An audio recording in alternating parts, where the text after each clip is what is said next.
สบายดีพี่น้องนะครับทุกคนก็ขอบคุณไปสู่อีกครั้งหนึ่งที่พระองค์ทรงประทานเวลาให้กันหน่อยได้มีเวลามาแบ่งปันพระคำของพระเจ้าร่วมกันกับพี่น้องอีกครั้งหนึ่งอ่าสำหรับพระคำพระเจ้าในวันนี้เราจะมีเรียนเกี่ยวกับเรื่องความย่านที่เป็นสิ่งที่ดีและความย่านในเป็นสิ่งที่คือเป็นในสิ่งที่เฮ็ดให้เราทุกข์ทรมานฉะนั้นความย้านกลัวหรือการย่ำเก่งอ่าก็มี2อย่างคือความย้านกลัวที่เป็นผลดีแก่เราและความย้านกลัวที่เฮ็ดให้เราทุกข์ทรมานฉะนั้นพี่น้องครับเราจะมาอ่านพระคำของพระเจ้าพร้อมกันในพระคำ1โยฮันบทที่4ข้อ1ข้อ11ข้อ21เพื่อนที่ฮักทั้งหลายเอ๋ยถ้าพระเจ้าทรงฮักพวกท่านอย่างนั้นแล้วพวกเขาควรฮักซึ่งกันและกันภัยพระเจ้าบ่มีผู้ใดได้เห็นพระองค์จักเทื่อถ้าเฮาทั้งหลายฮักซึ่งกันและกันพระเจ้าก็ทรงสถิตอยู่ในเฮาทั้งหลายและความฮักของพระองค์ก็สมบูรณ์ในพวกเฮาดังนี้แหละเฮาทั้งหลายจึงรู้ว่าพวกเฮาอยู่ในพระองค์และพระองค์ทรงสถิตอยู่ในพวกเฮาเพราะพระองค์ได้ทรงประทานพระวิญญาณของพระองค์แก่พวกเฮาภายพวกเฮาได้เห็นและเป็นพยานว่าพระบิดาเจ้าได้ทรงใช้พระบุตรมาเป็นพระผู้โปรดช่วยของมนุษย์โลกถ้าผู้ใดยอมรับว่าพระเยซูเจ้าทรงเป็นพระบุตรของพระเจ้าพระเจ้าก็ทรงสถิตอยู่ในผู้นั้นและผู้นั้นก็ตั้งอยู่ในพระเจ้าให้เราทั้งหลายได้รู้จักและได้เชื่อในความรักที่พระเจ้าได้ทรงมีต่อพวกเราพระเจ้าทรงเป็นความรักผู้ใดที่ตั้งอยู่ในความรักก็อยู่ในพระเจ้าและพระเจ้าก็ทรงสถิตอยู่ในผู้นั้นในข้อนี้แหละความรักเป็นที่สำเร็จในเฮาทั้งหลายเพื่อว่าพวกเขาจะได้มีความแน่ใจในวันพิพากษาเพราะพระคริสต์ทรงเป็นอย่างใดเฮาทั้งหลายอยู่ในโลกนี้ก็เป็นอย่างนั้นในความรักนั้นบ่มีความย้านความรักอันครบบริบูรณ์ก็ขับไล่ความย้านทุกอย่างออกไปเหตุฉะนั้นผู้ที่ย้านก็ยังบ่สำเร็จในความรักเพราะความย้านมีความสัมพันธ์กับการลงโทษแต่เราทั้งหลายได้ฮักเพราะพระองค์ทรงฮักพวกเราก่อนถ้าผู้ใดว่าข้าพระเจ้าฮักพระเจ้าแต่ยังเกลียดสังพี่น้องของตนอยู่ผู้นั้นก็เป็นคนขี้ตัวด้วยว่าเมื่อเราบ่ฮักพี่น้องที่ตาเห็นแล้วจะสามารถฮักพระเจ้าที่ตาบ่เห็นได้อย่างใดข้อคำสั่งที่พระองค์ได้มอบแก่พวกเรามีดังนี้ผู้ใดฮักพระเจ้านั้นจงฮักพี่น้องของตนเหมือนกันเอเมนฮาเลลูยานั่นคือพระคำของพระเจ้าที่สั่งให้เฮาฮักพระเจ้าของเฮาพี่น้องฮักแต่ถ้าเฮาว่าเฮาฮักพระเจ้าที่เฮาเบิ่งบ่เห็นที่เฮาบ่ได้เห็นแต่ละมื้อแต่ละวันแต่เกลียดชังพี่น้องของเฮาหรือเพื่อนบ้านของเฮานั่นเฮาก็เป็นคนขี้ตัวพี่น้องฮักพี่น้องเคยมีประสบการณ์ในการนอนในกลางคืนแล้วก็ฝันและมีความย้านกลัวและตื่นขึ้นมาโอ้เป็นความฝันซื่อๆก็ขอบคุณพระเจ้านะพี่น้องในชีวิตเฮาคนเฮามีความย้านกลัวบางสิ่งบางอย่างในชีวิตเฮาแต่ความย้านกลัวนั้น บางสิ่งก็เป็นสิ่งดีสำหรับชีวิตของเราและบางสิ่งก็เป็นสิ่งที่บ่ดีสำหรับชีวิตของเราฉะนั้นก็มี2อย่างในความย่านกลัวคือความย่านกลัวที่เป็นสิ่งที่ดีในความย่านกลัวที่เป็นสิ่งที่บ่ดีในชีวิตของมนุษย์ทุกคนในประจำวันของเราและเราทุกคนเกิดมามี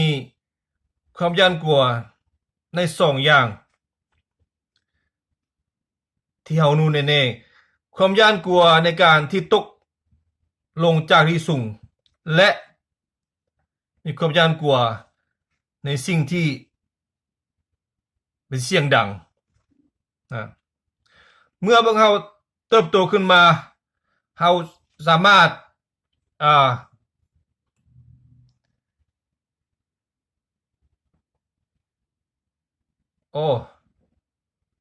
พี่น้องที่รักมื้อนี้ก็ไฟดับอีกละก็บ่แจ้งปานใดโอเคไฟกลับมาอีกแล้วโอเคฮาเลลูยาขอบคุณพระเจ้าอีกครั้งหนึ่งไฟก็กลับขึ้นมาอีกแล้วฉะนั้นก็มีความสว่างขึ้นฉะนั้นเราเกี่ยวกับความย่านกลัว2อย่างที่มนุษย์เราเกิดมามีความย่านกลัวในการตกจากที่สูงจากที่ต่ำและความย่านกลัวเสียงนื่นนองหรือเสียงนั้นที่ยังมหาศาลและเมื่อใหญ่ขึ้นมาเติบโตขึ้นมามีความย่านกลัวที่พัฒนาขึ้นในชีวิตของเราและความย่านกลัวนั้นก็ที่เกิดขึ้นว่าเมื่อเราอ่านปึ้มที่มีความย่านกลัวหรือเบิ่งหนังหรือรูปเงาที่เฮ็ดให้เรามีความย่านกลัวพี่น้องที่รักแต่บางคนก็ชอบเบิ่งในสิ่งที่เฮ็ดให้เรามีความตื่นเต้นและมีความย่านกลัวในหนังก็ดีจะเป็นการอ่านหนังสือก็ดีพี่น้องที่รักสิ่งนี้เป็นสิ่งธรรมดาสำหรับมนุษย์เราทุกคนที่มีความย่านกลัวบางคนก็ย่านกลัวแมงมุมพี่น้องที่รักส่วนหลายเป็นผู้หญิงมีความย่านกลัวแมงมุมหลายกว่าผู้ชายประมาณ 80% ผู้หญิงย่านแมงมุมและผู้ชายประมาณ 12% บางคนก็ย่านงูย่านแมงงอดย่านในการจะปีนภูผาพี่น้องที่รักบางคนก็ย่านในการจะขึ้นลิฟต์ขึ้นตึกที่สูงบางคนก็ย่านในการจะเดินทางด้วยเครื่องบินเพราะว่าเขาย่านกลัวในความสูงฉะนั้นบางคนก็ย่านหมาย่านแมวย่านสัตว์หลายสิ่งหลายอย่างในชีวิตของเขาแต่พี่น้องที่รักบางสิ่งที่เฮาย่านนั้นก็สามารถทำลายชีวิตเฮาเห็นให้เฮาเกิดเป็นพยาธิที่ยากที่จะรักษาได้ฉะนั้นบางคนก็แม้กระทั่งย่านไก่หรือเป็ดเมื่อก็เห็นไก่เห็นเป็ดแล้วก็มีความย่านกลัวตัวสั้นก็มีพี่น้องทักนั่นก็แต่ละคนก็มีความแตกต่างในการย่านกลัวแต่เฮาก็รู้ว่าในการย่านกลัวที่เฮามีนั้นก็เป็นบางสิ่งก็เป็นสิ่งที่ดีและบางสิ่งก็เป็นสิ่งที่บ่ดีนั่นคือสิ่งที่แท้จริงในชีวิตของมนุษย์เฮาทุกๆคนซึ่งเฮาบ่สามารถจะหลีกเลี่ยงได้ฉะนั้นในความย่านกลัวก็เป็นสิ่งที่ดีและเป็นสิ่งที่บ่ดีพี่น้องครับความย่านกลัวในการจะตนจากตึกนั้นก็เป็นสิ่งที่ดี ในชีวิตของเราความย่านกลัวงูที่มีพิษก็เป็นความย่านกลัวที่ดีและความย่านกลัวในการจะไปอาบน้ำในบ่อนที่มีจระเข้มีแค่นั้นก็เป็นสิ่งที่ดีสำหรับชีวิตเราในพระคำของพระเจ้าได้บอกให้เรารู้ถึงความย่านกลัวที่เป็นสิ่งที่ดีนั้นก็เกิดถ้าเรามีความจำเก่งหรือความย่านกลัวพระเจ้าก็เป็นบ่อนเกิดแห่งความฉลาดพี่น้องที่รักและความย่านกลัวในการจะไปอยู่ในกรงขังของสิงนั้นก็เป็นความย่านกลัวที่ดีในชีวิตเราคือความย่านกลัวในการจะดื่มบางสิ่งบางอย่างที่เป็นพิษแก่เราก็เป็นการย่านกลัวที่ดีพี่น้องหากพระคำของเจ้าได้บอกกับเราว่าและมีความย่านกลัวบางสิ่งที่เป็นสิ่งที่บ่ดีสำหรับชีวิตของเราคือเฮ็ดให้เรามีความทุกข์ทรมานพี่น้องที่รักและเราก็จะอยู่ใต้อำนาจของสิ่งนั้นตลอดไป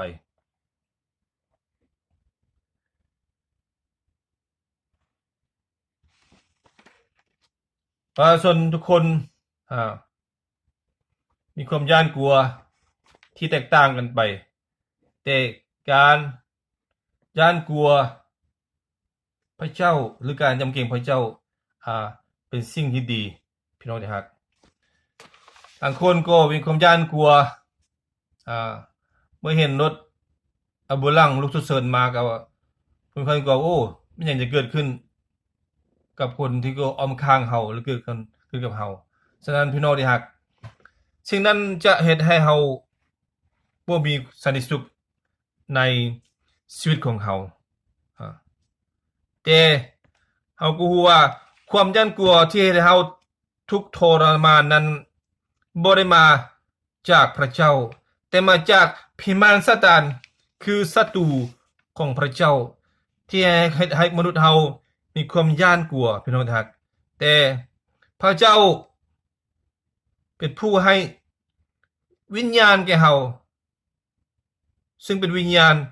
ที่บ่ให้เฮามีความย่านกลัวพี่น้องทักแต่เป็นพระฤทธิ์อำนาจในความรักของพระเจ้าที่ให้เฮาจิตใจของเฮามีความสงบสุขและมีสันติสุขเมื่อเฮามีวิญญาณของพระเจ้าพระองค์ได้ทำลายความย่านกลัวที่จะไม่ให้มนุษย์เฮามีความทุกข์ทรมานพี่น้องที่รักพระเจ้าต้องการให้มนุษย์ทุกคนมีความย่านกลัวที่เป็นคนดีในชีวิตของเฮาคือการที่เฮามีความสัมพันธ์ที่ดีกับพระเจ้าจะช่วยให้เฮาผ่านผ้าความย่านกลัวที่จะเฮ็ดให้เฮามีความทุกข์ทรมานในชีวิตเฮาในบางครั้งพระเจ้าซึ่งเฮาอ่านก็ได้บอกว่าความย่านกลัวนั้นพระเจ้าบ่ได้ให้เฮาย่านกลัว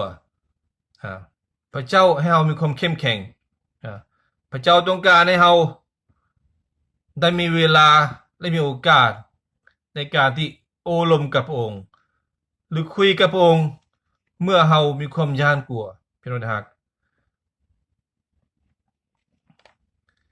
ในพระคัมภีร์เจ้าในเวลาที่คนอิสราเอลได้เดินทางออกจากอียิปต์เมื่อเข้ามาถึง ทะเลแดงเขามีความย่านกลัวในการจะผ่านทะเลแดงแต่พระเจ้าก็บอกว่าบ่ต้องย่านเพราะพระเจ้าอยู่กับพวกเจ้าฉะนั้นเมื่อพระเจ้าอยู่กับเฮาเฮาจะบ่มีความย่านกลัวพี่น้องที่รักทุกสิ่งทุกสิ่งทุกอย่างจะเป็นไปได้แต่บางครั้งพระเจ้าจะบอกให้ฮู้หลายครั้งว่าบ่ต้องย่านบ่ต้องย่านบ่ต้องย่านพี่น้องบ่ต้องมีความย่านกลัวเพราะพระเจ้าอยู่กับเฮาพี่น้องที่รักแต่มีอีกตัวหนึ่งคือโจซูเวได้เว้าในคำเดียวกันคือบ่ต้องย่านในการจะต่อสู้กับหิมันซาตานต่อสู้กับศัตรูในเวลาที่เขาจะเข้าไปในแผ่นดินของพระเจ้า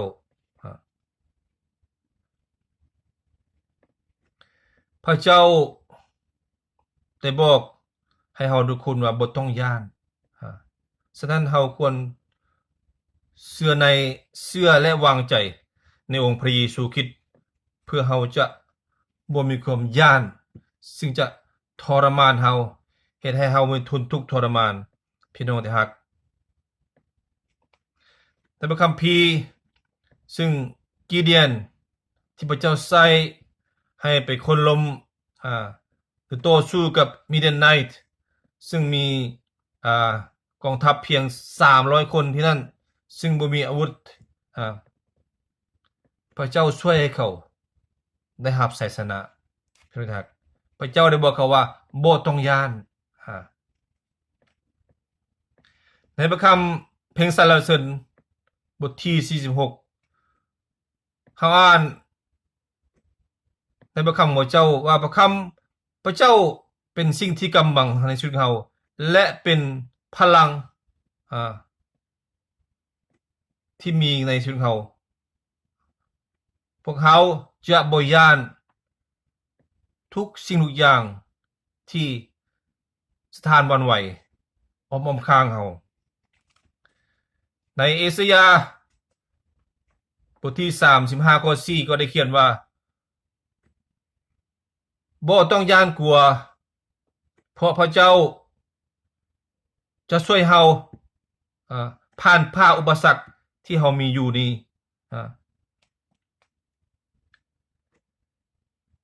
อิสยาห์ได้ทำนายไว้ในการเสด็จมาของพระเมสสิยาคือพระผู้ช่วยพี่น้องที่รัก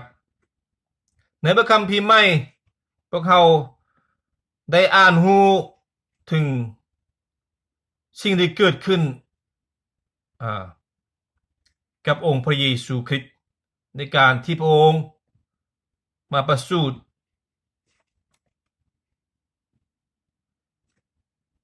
ซักคาริยาผู้ที่เป็นผู้รับใช้ในพระวิหารในการจุดธูปเทียนในพระวิหารได้มีการเห็นนิมิตที่พระเจ้าได้ส่งมาให้แก่เรามีความย่านกลัวแต่ทูตสวรรค์ได้บอกเราว่าบ่ต้องย่านเพราะพระเจ้าได้ให้ข่าวดีแก่เราเมียของเราที่เป็นมันจะมีลูกชายจะเป็นผู้ที่มาบุกเบิกหนทางให้แก่พระผู้ช่วยหรือมาเสียนั่นคือองค์พระเยซูคริสต์ของเราพี่น้องที่รักแล้วกาเบรียลถึงเป็นทูตสวรรค์ของพระเจ้าก็ได้มาปรากฏแก่มารียาและบอกเราว่าบ่ต้องย่านเจ้าจะถือพาด้วยพระวิญญาณบริสุทธิ์ของพระเจ้าและเจ้าจะบังเกิดพระผู้ช่วยหรือมาเชียเมื่อเทวดาของพระเจ้าได้ปรากฏแก่คนที่เลี้ยงแกะในหอมผู ในเวลากลางคืนเกี่ยวกับการประสูติขององค์พระเยซูพวกเขาก็มีความย่านกลัวแต่ทูตสวรรค์ได้บอกเขาว่าบ่ต้องย่านเฮาได้นำข้าประเสริฐมาให้แก่เจ้าจงสุนสมินดีนี่เป็นข่าวที่ดีเป็นความเป็นยินดีที่ดีเพราะว่ามื้อนี้พระผู้ช่วยคือองค์พระเยซูคริสต์ได้ประสูติพระเยซูเองได้ใช้คำว่าบ่ต้องย่านได้หลายครั้งในการสั่งสอนของพระองค์หรือธุรกิจของพระองค์ในพระองค์เมื่อพระองค์ยังอยู่ในโลกนี้พี่น้องที่รักพระคังพระเจ้าได้บอกเอาฮู้ในพระธรรม1โยฮันบทที่4เมื่อเฮามาฮู้จากองค์พระเยซูและอยู่ใกล้ชิดกับพระองค์ในส่วนตัวแล้วพี่น้องที่รักชีวิตของเฮาจะบ่มีความย่านกลัวแต่เฮามีความรักที่ผูกพันกับองค์พระเยซูจะเฮ็ดให้เฮาบ่มีความย่านกลัวเมื่อเฮาบังเกิดใหม่ด้วยการที่เชื่อข่าวประเสริฐของพระเจ้าคือพวกเขาได้ทิ่มใจเก่าเอาใจใหม่หันหลังแก่ความบาปและรับบัพติศในนามของพระเยซูเพื่อการยกโทษความบาปของเขาพระเจ้าให้คงควรแก่เขาคือพระวิญญาณบริสุทธิ์พี่น้องที่รักวิญญาณของพระเจ้าจะอยู่ในเราจะให้เรามีฤทธิ์อำนาจและความรักฤทธิ์อำนาจและความรักนั่นแหละจะเป็นสิ่งที่ทำลายความย่านกลัวในชีวิตของเราถ้าเราดำเนินชีวิตกับพระองค์ทุกๆวันและใช้เวลาของเราในการศึกษาพระคำของเจ้าในการอธิษฐานจะเฮ็ดให้เราใกล้ชิดกับพระองค์และความย่านกลัวนั้นก็จะหายไปพี่น้องที่รักถ้าผู้ใดผู้หนึ่งในพวกท่านหรือพี่น้องทั้งหลายมีปัญหาในความย่านกลัวข้าน้องอยากเชิญชวนพี่น้องให้มาใกล้ชิดกับองค์พระเยซูให้มาฮู้กับองค์พระเยซูพระองค์จะให้เรามีสันติสุขมีความปิติยินดีและเป็นสิ่งแน่นอนเมื่อเรามีพระองค์ในชีวิตเราและความย่านกลัวนั้นก็จะบ่อยู่ในเราสามารถดำเนินชีวิตอยู่เหนือความย่านกลัวทุกสิ่งทุกอย่างที่จะมาถึงในชีวิตเราฉะนั้นถ้าพี่น้องทุกคนผู้ใดก็ตามที่ยังมีความย่านกลัวนั่นก็บ่แม่นจุดประสงค์ของพระเจ้าที่ให้เรามีความย่านกลัวและทุกข์ทรมานอยู่กับสิ่งที่เราดำเนินชีวิตในโลกนี้พระเจ้าเป็นความรักพระเจ้าบ่ต้องการให้เรามีความย่านกลัวพระเจ้าเอิ้นให้เราทุกคนมาหาพระองค์เพื่อให้เราทุกคนมีความสุขมีความปิติยินดีในการดำเนินชีวิตในโลกนี้ฮาเลลูยาก็ขอให้องค์พระเยซูคริสต์เจ้าอวยพรพี่น้องทุกคนกว่าเราจะมาพบกันใหม่อาเมนฮาเลลูยา